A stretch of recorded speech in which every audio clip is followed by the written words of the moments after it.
but I am extremely interested in getting to know you, to work with you. Please don't view this as a one-off. I know that I've received an invitation to do a walk. I would love to do that. Um, and find out about downtown from your perspective. You know, for me, downtown, and I do recognize this is a national phenomena, but I'll tell you, there's some downtowns that look superb. I was in last year when I went to the Democratic convention in Chicago. You know, the mayors know each other, of course, and I reached out to Mayor Johnson afterwards, and I said, I am so jealous. Downtown Chicago is pristine. And that's what we should strive for too. I've also, you know, I'm born and raised here, so I certainly remember when no one lived downtown. The idea that there's 90,000 people that live downtown, and I have to tell you that one of my fascinations is looking at all of these high rises, and it's like, who lives in these places? Who are they? How many of them is corporate housing? How many, you know, what is the community? So I would love to get to know you. And I just want you to know that there's a big commitment from me to deal with downtown, and the problems are so complex, but there are basic as well. They're complex, but they're basic. Public safety is basic. Your requests for foot patrols and bike patrols, I absolutely want to work on. The convention center, I think, is a step in the right direction. But let me just tell you that the attacks will fly. And not everybody thinks that is the best thing to do. But frankly, when I realized that San Diego was taking conventions away from us, how could we not? I mean, we're the second largest city in the country. This is embarrassing. And frankly, I wish, you know, I mean, I've been in this job for 3 years, and these are 40-year-old problems, you know, and the downturn of downtown is not 40 years old, but you know, it began at different points in time, peaks and valleys, right? But this valley, you know, and maybe, and I would certainly ask you, is a COVID related valley that just has continued to go down. When you see the Pulp restaurant closed, I drove by one day and saw it closed. It's huge. I mean, that's been a staple in downtown LA for years. So the idea that there is a base of 90,000 people that we can work together with, the most of my activity, as you mentioned, has really been with the business side. I would love to work with the resident side. Two different perspectives, different interests, but the same really goals in terms of we should have a pristine downtown, period. Amazing. Thank you for that. And so to that point, we did want to kick off with questions that get at the core of that letter that we sent in August that was really informed by residents. It was residents weighing in on what does public safety and economic recovery mean to you? What do you want our elected leaders to prioritize? And so you got at the first thing, but if you want to expand on that, I'll just give you the full question. So public safety, number one concern for folks who live downtown right now. And that was really clear in our survey. And we've heard that there are actually three very specific things that residents disproportionately are concerned with. One is open air drug use and sales. Two is watching folks facing really acute mental health crises on the street without the support that they need. And then three is, you know, the violent crimes like muggings, robberies, break-ins, things along those lines. So as you shared, the top thing that residents are asking for to address this, I think it gets to your point about Chicago. I have to go there for work a lot. It is a different kind of policing. It's footbeat patrols, it's bike patrols, it's a beat, it's a cop that you know on the block. Because we have that residential density, I think it makes a lot of sense. People want that. It's hard to, you know, do a police beat in Winnetka, but it's easier to do that here where we get to know the officers and they know the neighborhoods. So we have seen an initial commitment to make that happen. But what's your long-term vision for public safety in terms of police presence, more of a visible presence downtown? How can residents work with you to kind of sustain footbeat patrols and bike patrols in the 2026 budget and beyond? So I think the most immediate is the foot and bike, and I don't think we wait for the budget, frankly. I think we move to do that immediately. And I will take that on. Zakia, you hear that? To me, it's a meeting with the chief as well as the captain. I think that's that's an adjustment of existing resources. But if you ask for my overall vision of public safety, it's a comprehensive approach. I believe very strongly in preventing crime. We know how to prevent crime. We know it needs to be done, which is why I have an office of community safety and I have an office of public safety. The office of public safety is your traditional police, fire, um, uh, crisis response team. The Office of Community Safety is looking at prevention. And you and I know that there is not a lot of daylight between mental health and crime. And that what happens because of societal decisions, we let people languish on the street. And if you have a mental illness, you deteriorate to the point of hurting somebody or crime. And I would rope into that, substance use as well. And so working together collaboratively to get more resources downtown, more mental health resources is obviously a collaboration with the county. All of you know that.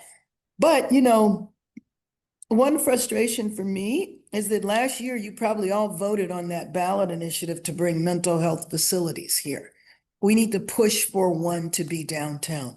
I'm working right now with a clinic that wants to come downtown for mental health. But we do have some programs downtown that you could question their methodology as to whether or not it helps or whether it contributes to problems. And I think, I'm very concerned about the open air drug use, dealing with that a lot in MacArthur Park. And what's so frustrating is that we don't have the tools. But this is a much bigger issue, and we have the legislation for the tools, but getting it to trickle down, it's beginning to trickle down now, but it has not completely. There are 3 mental health facilities that Hilda Solis built that are housed at the campus of USC, County Hospital. There's 3 buildings there that she built, but we need to have different types of mental health facilities downtown. We need to have the kind that are like day places, but not day places for you to come in and use drugs. I just, I don't get that. And we also eviscerated our drug treatment infrastructure that we used to have. And that's because people's viewpoint on drugs, the pendulum has swung so much. These are issues, by the way, that I've been involved in for years and years. And part of our strategies in the community safety department are based on evidence-based strategies around crime prevention that now, we have implemented. I will tell you the focus has been on gang related. It has not focused downtown. It can and should, and that's something that we should talk about. I just think that downtown, not all of it, but a lot of it is inextricably connected to mental health and substance abuse. Absolutely. Thank you for that. And just to dig a little deeper, this is a follow-up question, but I think one of the things, so we've had some conversations, for example, at the county, and we've got to do more work to pull the layers back on that because we know, I know that can be really frustrating for you as the mayor, for even city council members. So many of the resources sit at the county level for mental health, homelessness, even, when we're talking about what do we do about, addiction, things like that. We know that a lot of that is at the county level. When we've talked to the county, we have talked about the care courts and the potential of the care courts and the opportunity to support people facing acute mental health challenges, even when they are not in a position to ask for support themselves. And I say this, we showed up to City Hall, we spoke to the Public Safety Committee. A lot of people, myself included, might have family members. My dad is bipolar, he has been homeless.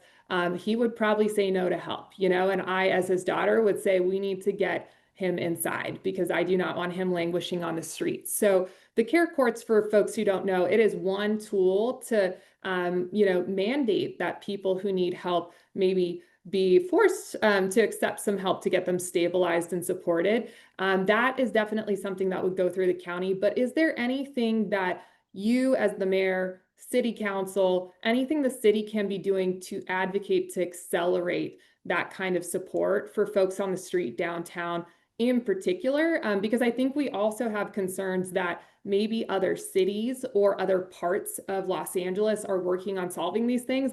And maybe folks are being sent downtown without adequate support once they get here. So what can we do? What can you do? What can we do to help you if we need help from the county to support people who are really acutely mentally ill and, potentially a harm to themselves or others at times? So care court is and was a step in the right direction, but my problem with it is it's voluntary. You can't force anybody. And I'm, even though I know it's controversial to say, but I feel very passionately about this. You all know, every single one of you know, that some of the people downtown have no idea that they're even downtown. They are not in a position to say yes. And I think that sometimes people need to be hospitalized, whether they want to be or not. And it's funny because the people that fight against that, they're not lined up protesting out in front of Twin Towers, because that's what we do. We incarcerate them. So we don't want them hospitalized against their will, but we don't say anything about them being incarcerated. And the problem with incarceration, as you all know, they're frequent flyers. They're in and they're out. And so the incarceration is no answer because it's extremely expensive and it doesn't last. You guys know that. I'm sure everybody here is familiar with 5150. 72-hour hold if you're a danger to yourself or somebody else. My background, by the way, is in the medical field. So that's one of the reasons why I feel so passionately about all of this. And one of my big beefs around homelessness is that the system that has been put in place was never designed to end homelessness. It was only designed to manage it with, I think, the delusion that it was just going to work its way out. And if you start from the perspective that this is unacceptable, this should not happen. If you start from that, then you work to make sure of that. And I'm not saying it shouldn't happen in a punitive way. I'm saying that it's inhumane for people to be on the streets. And a lot of you look relatively young, but there is an entire generation that has grown up seeing this. And there's some of the older people, more experienced people I can see here. You probably remember when LA downtown was not like this at all. The demographic of Skid Row was a 55-year-old white man who was an alcoholic. And it never dawned on me that he didn't have a home. I just thought he was drunk and didn't go home. So homelessness, the word wasn't even in our vernacular until the 80s. And so all of this stuff is interconnected, and a lot of it is based on the shredding of our social safety net. So you asked, what can I do? Let me just tell you, this is just so front and center in everything I'm trying to do here. We absolutely have to and want to collaborate with the county, and I would be more than happy. What would be helpful to me, and this is kind of my basic philosophy on public policy. I don't want to tell you what downtown needs. You live there. I want you to tell me what downtown needs. I'd love to sit with you in person, maybe a smaller group, and design what you think downtown LA needs with mental health. Because what's happening now is some programs that are being set up, and I don't know. I have a feeling that you guys, well, they wouldn't necessarily be programs you'd be excited about.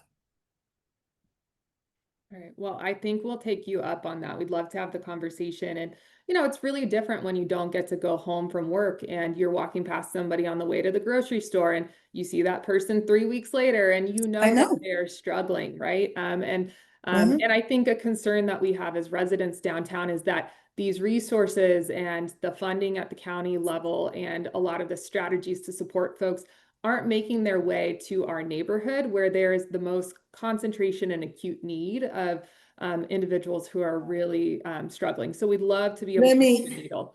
Let me just tell you that this is one of my concerns, because I think some of those resources are making their way to your neighborhoods. They might not be the way you envision. Let me leave it at that. Okay, well, we would love to dig in on that with you. So thank you for the context. That's very helpful. You touched on this with MacArthur Park, and we've actually been having conversations with folks in MacArthur Park, with folks in Venice and Santa Monica, where you see more of a concentration of open air drug use. And we have a lot of curiosity about what other cities are doing. This is not, again, unique to LA. San Francisco is dealing with a lot of similar challenges. The unique situation of the fentanyl crisis and just the level of addiction that folks are dealing with and how rapid kind of that high deteriorates. That is a really new situation for anybody, whether it's public health or public safety or whatever. And we recognize that. We see that downtown, and we hear a lot of people are always surprised when they hear that there are children downtown. There are absolutely children downtown. There are schools, there are children, and we think about, many of our board members think about like walking their kids to school and seeing, open air drug use or broken needles or whatever it is. And it's difficult, right? Like a lot of empathy for folks who are navigating challenges with addiction, but also I think we feel like things aren't working right now for us. And we're also really looking at other cities and what are they doing? Because, the level of kind of open drug use and sales and how that impacts us as residents who aren't engaged in that is something that we're frustrated with, and we want to figure out where do we go from here. So would just love to hear from you. Maybe there are things that are working in other parts of the city. Maybe there are other cities who have models that you're interested in. What can we do to kind of turn things around and create safe, walkable, sidewalks and streets downtown where drug use isn't kind of the norm? So I think, well, not I think, I know one of our challenges here is actually philosophical and ideological, which is how people respond to drugs now. And I started working on this issue actually in 1990, and it was crack cocaine. And during those years, there was not the view that drug use is fine and do your own thing. But you do have perspectives now that really don't support enforcement and feel that, people have to work their way out of their addiction. I spent a lot of years working with people in recovery, and not too many of them worked their way out of it. Some did, some did. But so we used to have this infrastructure of drug treatment programs that I really wish, I can advocate 24 hours a day. And I have been, trust me, because I saw the system change and I saw the dismantling of the infrastructure that we used to have. But given that there is money now, we should join forces and advocate. I will tell you that it was a battle to get substance abuse in that bill for resources. I really had to go back and forth with the governor any number of times to say you can't have mental health and isolated from substance abuse. Because if you do, you're gonna leave. Why do you think a lot of people use drugs, you guys know this, to medicate themselves because they don't have proper mental health treatment? So I think that looking at the resources that exist downtown in terms of drug treatment, and you do have them, I imagine you know them, the programs, and they're very different philosophical approaches. Are you following me? Yes, certainly. I'm being a little vague. Yeah. For folks, I can add some context. There is a philosophy around harm reduction, and so you are trying to mitigate kind of the negative consequences of drug use as the first line of defense. And then there's a kind of a philosophy around recovery, and within downtown and within Skid Row in particular, we're seeing a lot of different care providers who are navigating these two different approaches. And that's the nexus of probably some conversations we as a neighborhood need to have, especially as, our county public health department is making a lot of decisions about the way treatment and care are showing up in our neighborhoods. So, I think the question is, to what extent do you want to be involved in that conversation as the mayor, recognizing you may not have control over all the resources, one, and then two, to what extent are there other people that we need to be talking to, you know, as do we need to talk to the city council? Do we need to talk to our state legislature? Like, who else needs to be part of, you know, the path forward? So let me just share my philosophy. Could you get this one? My philosophy is I believe that people need a little bit of everything. And that there are people who will work their way from harm reduction to sobriety. There are people that need a kick in the pants. There are people that can be reach recovery through 12-step programs. My problem is when you are rigid and dogmatic about your ideology and say there is only one way. I've met any number of people in recovery who have told me if I didn't get that kick in the pants and got sent to jail for a few days or a week or something, I would have never gotten sober and I would have died. When you lock into one way and say that's the only way and everything needs to change. So let me just say to you that we have the money now. If we could advocate at the county level for residential drug treatment programs. We used to have that. And you could stay in the program for 12 months. The federal law changed and reduced it to 90 days. But we have our own independent resources. So the federal government should not be used as an excuse. Proposition 1A or whatever it was should pay for the facilities. And I don't, you know, maybe some other things, staffing as well. But my concern is that it's ideology that is leading. And the problem is that there is a horrendous clash with this ideology and that guy in Washington. And it's like either we kind of broaden up or he's going to come, you know, after us. I know there's one of your members that have had their hand up for a long time. You've pushed my button on an issue that I can spend the rest of the day talking about. And would love to have a conversation, maybe off the record with, you know, a few folks. Is Thomas okay? Thomas, you okay? Yeah, and I'll say, just for folks, if you joined late, we are going to make space for comments. The way to submit your comments is via the chat. So we won't be taking folks off mute during the call. You guys know Thomas Shrout? I do know Thomas. Is he okay? I cannot see him. Uh-oh, he looks like he might be sleeping.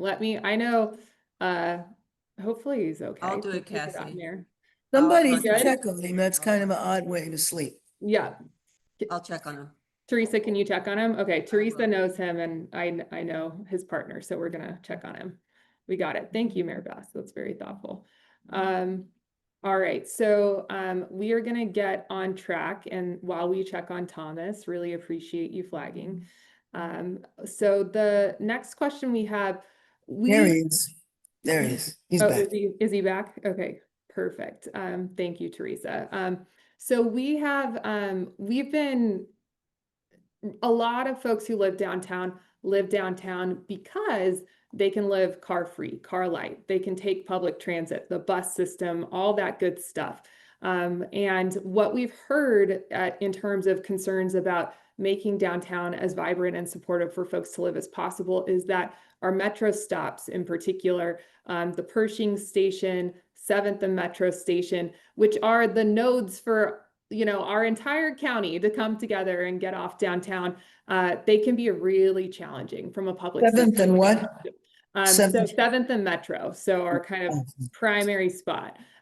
They can be really challenging from a public safety perspective. And we actually were able to cross-verify that the bids and also the, the LA Police Department data says the same thing. So we've got these thoroughfares on 5th, we've got thoroughfares on 7th, and then you kind of cross-stitch that, you know, the opposite directions. That's where a lot of crime is taking place downtown. So we certainly support a team effort. When we put out our resident survey, within the top 5 solutions folks were supportive of, they were supportive of more bid ambassadors. So our business improvement, safety ambassadors, you know, which might not be a solution that the city would lead on, but we want you to know that that's something we're really supportive of. And two, Metro public safety ambassadors. We know that they play a role, and then there's kind of this exchange between, you know, different entities and how we create public safety. So what are your thoughts about making our, you know, our public safety stations, but also these really important thoroughfares as safe as possible? And what's the role for business improvement ambassadors, Metro? How can you work with them to make things even better? So, well, this is where I do have a direct role because I serve on Metro, and the city has X number of seats that I appoint. And so one of the things that I could work on right away with you and Alfredo, who's here, you see him? Wave, Yep. Alfredo. You guys probably know him. But Alfredo, we could work on a motion at Metro around this. And you can, if I could volunteer him to follow up with you, we make it more specific. I'll loop in Hilda, Supervisor Solis, and the councilwoman is there, but she's not on Metro. So we could bring that before. Now, I have some good news for you. I think it's good news, is that we have a new chief of police at Metro. And I was very involved in that in my first year when I found out I had another job called chairing Metro. And what I wanted to do was to see law enforcement change there, because you know that, you know, 80% of the crime that happens on Metro is really social service related. It's homelessness, it's addiction, it's all the things we were talking about. It's not necessarily somebody hijacking a train or a bus, although there are violent crimes, but that's not what's typical. So we are in the process of creating a police department with a new culture. You know, a lot of us have spent a lot of years trying to change police culture. Well, we actually have an opportunity to create culture. And I was very happy with who rose to the top. He was a deputy chief here. He went up to San Francisco and was chief. Had a long meeting with him the other day, and that police department is going to be built with social workers and service providers. And so what I think would be a good idea, if you don't mind me suggesting this, is to do a call like this with him. I'll do the Right. motion. We can follow up specifically, but as he is new and as he is creating this department, let him hear this now. I will tell you that he's on the same page. Now, this department is going to take quite a while before it's actually 100% live, but he's still there, so he can influence what is happening there. And I can too, because the officers on Metro are LAPD officers. It was a crazy system. You had the sheriffs, Long Beach Police, and LA, depending on where you were. There was no consistency. LAPD is still there, so I can help you in terms of LAPD. We could do a motion about the ambassadors. I think the ambassadors have been a real hit. I push that the ambassadors learn how to use Narcan because, and they have saved at least 200 lives so far. But we got them training so they could do that. And we can beef up that program. So I think this could be an immediate win. Amazing. Thank you. That is really helpful. I know so many of us are very dependent on public transit, and also so many people who come to visit downtown are coming through that gateway, and we want them to have the best experience and stay and come back. So that is huge. Really appreciate that commitment. So the last piece, we talked about public safety and the bridge between public safety and economic recovery. We asked a lot of people who, as I mentioned, operate small businesses downtown, work downtown in hospitality, or run the local coffee shop. They're also residents. So we've got a lot of overlap in the feedback we get. And residents broadly have been very concerned with the economic recovery downtown. You know, folks not coming back to the office, it's a whole different ball of wax in terms of, you know, your customer base, all of that.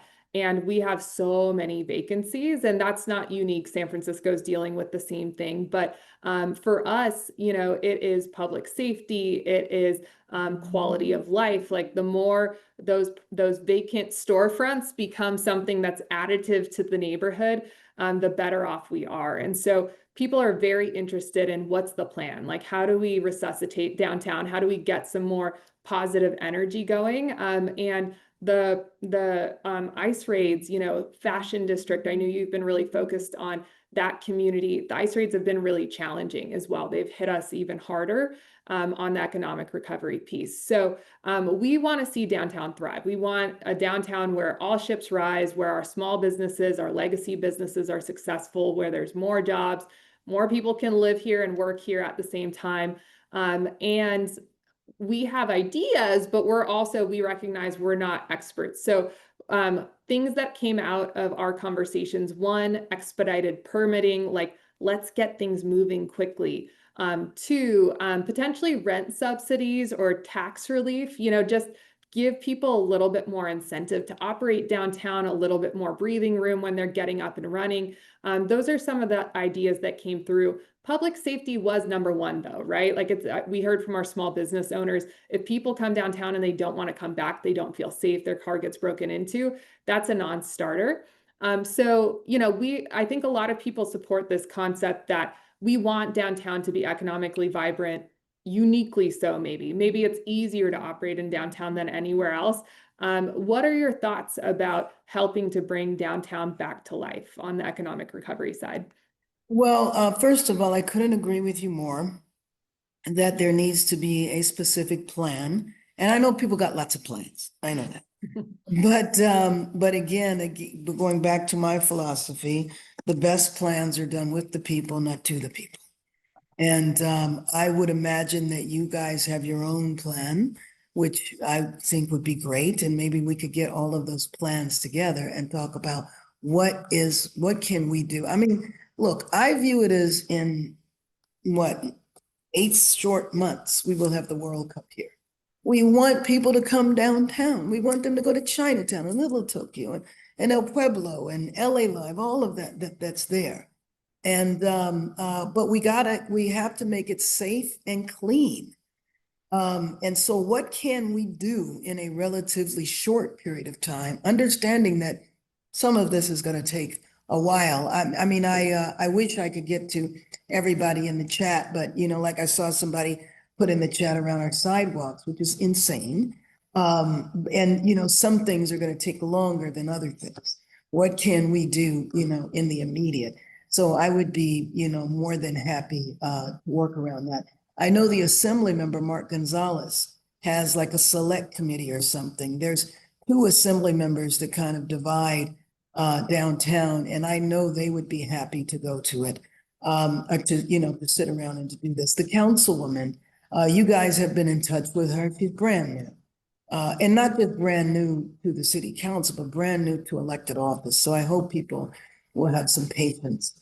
It's overwhelming to come into this, you know, job having never served before. And, you know, work with her. She's very interested. Where we all come together, frankly, all of the elected officials that represent downtown should be in the same room together. You should know that I work really well with everybody, and I'd be happy to help pull people together and, you know, and assist the Assembly members in their hearings or whatever. But you guys have to be in the center of the recovery plan. So now in terms of remote work, we just had a discussion about that yesterday in one of we have a personnel committee that I chair here, separate from the council personnel committee. And we were talking about this, and we were looking at the policy now. And I will tell you, when I started, because I mean, I know remote work can be great, but I just question the productivity and certainly what it does to downtown economics with nobody coming here and patronizing the restaurants and everything else. And but we had a hard time, so I ordered all of my staff, you got to work 5 days a week. And after a while, a few of them came to me and said, look, we're trying, but we actually are losing talent by being rigid. So we then went to, you know, allowed them to be more flexible. And I would love to say, we're going to push everybody back to 5 days a week. It's not realistic. I mean, aside from being entangled in about 25 different labor unions, but we can do better than what we're doing now. I learned yesterday that there's some offices that have remote 5 days, which I just don't understand how you work that way. But it's not all city workers. There's county workers, there's other government workers, there's private industry. And I think that, and I know the chamber and CAA have talked about this. It would be great if we could all join hands and make that same push together. But I will tell you that I tried. And my folks, you know, said that. The other thing is that when we know of a business that's teetering, that we jump on that business. I mean, when I drove by one day and saw the Palm had closed, I had no indication that that was going to happen. Or the Capitol Grill, same thing. You know, I mentioned those places because I go there frequently, or at least I did. Yeah. Yeah. I mean, I think if you talk to small business owners downtown, probably not a single one of them says that they're thriving, right? They're having a Right. real hard time. That's right. And these legacy businesses too, and dynamic shift, and you know, you get new businesses who come in and businesses leave, but we have so many folks who live down here and operate businesses, and they're just hanging on by a thread. It's paycheck to paycheck, you know, payroll to payroll. So you know, anything that we can do, I think residents to help change that dynamic systematically, you know, give a little relief, and maybe it has to be at the legislative level. Maybe there are some things we can do at the county or at the city level, because we also hear from folks that it takes them a long time to get up and running, you know, and they're bleeding kind of cash and they're paying their overhead. So anything that we can do to advocate to make it a little easier to operate downtown, we certainly are here Tell you for. that one thing we can do, and I'm very open, I need your support for it though, is that when businesses are having problems because of city hall red tape, I can certainly impact that, but I gotta know about it. Sure. That's the issue. Yeah. And so I don't know, you guys can think about it and think about what's needed, but if there's like one person, you know, I'm gonna pick on Alfredo because he's here on the line, but yeah, well, Vahid is here too. I forgot. Vahid is the deputy mayor for community engagement. And so if we can know about a business that is struggling over red tape, then I can jump on that. And maybe there's something that is unified about downtown red tape that we could do something specifically for down. And the reason why I say this is because I did a lot of work in my first year, and Vahid, you could follow up on this. We did a number of executive directives around blowing past the red tape for businesses. And everything that we put in that executive directive was put there by the business community. Because again, I don't believe in doing things to, I believe in doing things with. And the business community designed what it was. Now, just because you say that doesn't mean it's working well, and you have to go back and evaluate it and tweak it if it's not. And so that's why, you know, maybe even a session to review the executive directives we have. And you can tell us, well, that one helps, that one doesn't work. Sure. Let us know. Okay, great. Well, I know our folks are not shy, so we will certainly take you up on that. I can tell. What do I do about this chat? We're gonna get you on the chat. So I have one last question, and then can we keep you for another 10 minutes so we can try to aggregate? No, what time is my meeting? Oh, yeah, okay. No, I have another group of constituents. Actually, an interesting group because it's looking at the immigration issue. Okay. And for an example, I did an executive directive with them, and now I'm going to meet with them, and they're going to tell me what's working and what isn't. That's great. So our questions took the full time. We did not anticipate that, but I appreciate you being specific and responsive, and even committing to some next steps with us while you're here. Last question, can we commit to maybe a meeting with your team once a month or something like that, so we can move the ball forward on everything you just talked about today? And by the way, if you print the chat, I can respond. Okay, great. Because I know there are a lot of good questions I was itching to say something about, so I'll respond to you in writing if you print it and send it to me. Perfect. We'll aggregate, we'll work with the team. I appreciate you making time for us. Vahid and Alfredo, thank you for making this space. And hopefully this is just the beginning of a really positive direction for downtown. We need all hands on deck, and we know that the mayor and your office are critical to our success. So thank you for making space for residents today and responding to the letter. All right, I'm gonna run, and like I said, it's definitely not a one-off. I'm very committed to this and would very much look forward to working with you. We got to get this done. Okay. Thank you, Mayor Bass. Appreciate you. Yes. Bye-bye. All right, folks.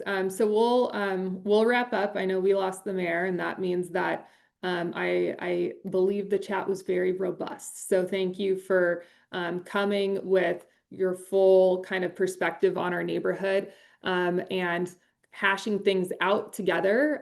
We wanted to get through those questions. The purpose of this meeting was to respond to the letter that residents took time to weigh in on. We made very specific asks of the mayor, and the point of this meeting was for her to be able to respond to that. So I'm glad that she was thorough and we got time for that.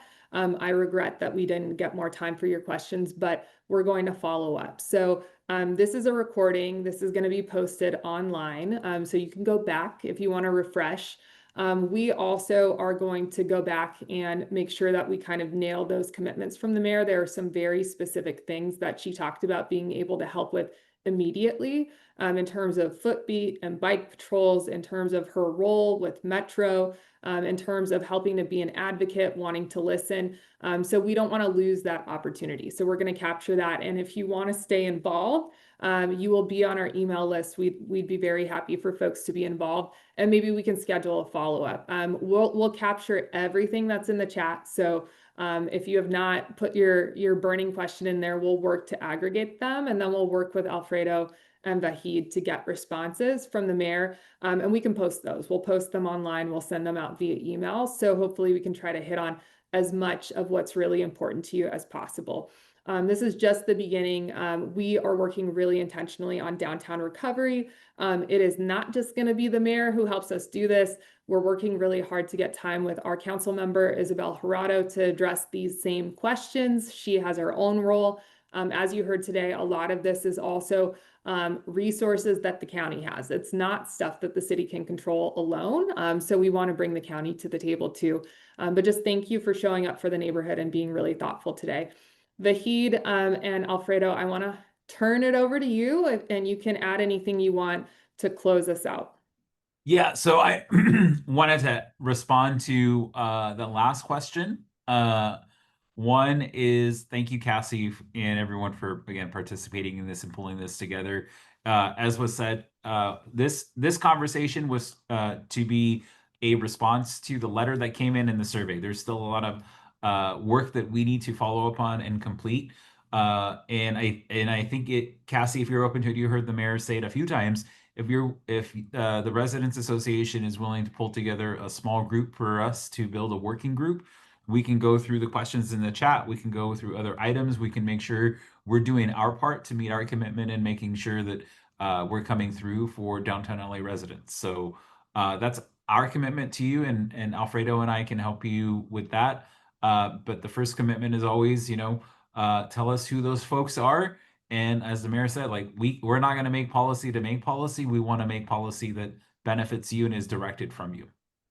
Amazing. Okay. Well, we're just getting going. I really am grateful for everybody. Teresa, you want to jump in? I do. I just want to thank everyone for showing up. We had 145 people here, and the fact that you're engaged, that's what's getting us the attention and opening up doors for us. So we have to vote. Downtown has to vote. So please vote in this upcoming election on the Proposition 50.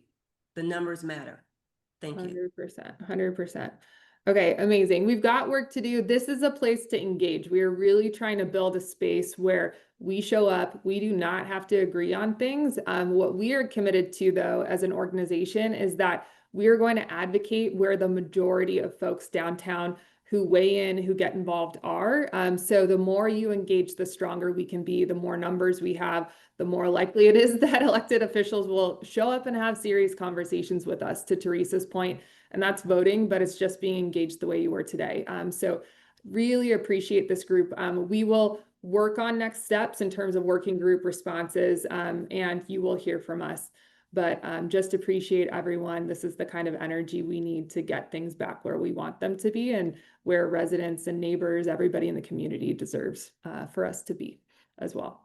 All right, thanks everyone. We will grab the chat, make sure that we have that. Hope you have a great rest of the day. Hopefully you are feeling energized and optimistic about the chance to get more involved, and we will keep moving the needle together.